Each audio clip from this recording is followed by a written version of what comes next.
today, and our menu is stir-fried in chili oil.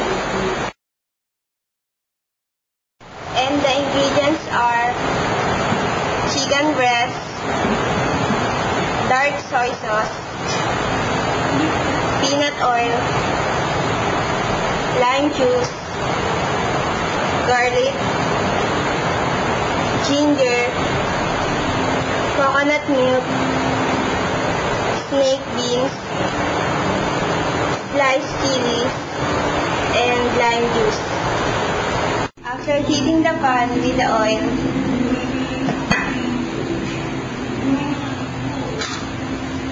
put the garlic,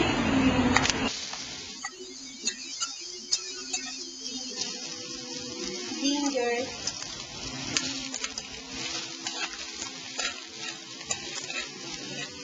and the chicken breast.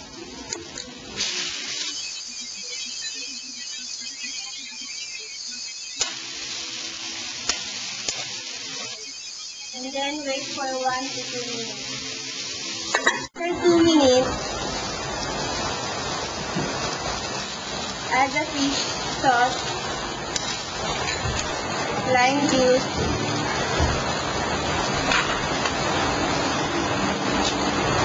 dark soy sauce, snake beans, and the coconut oil.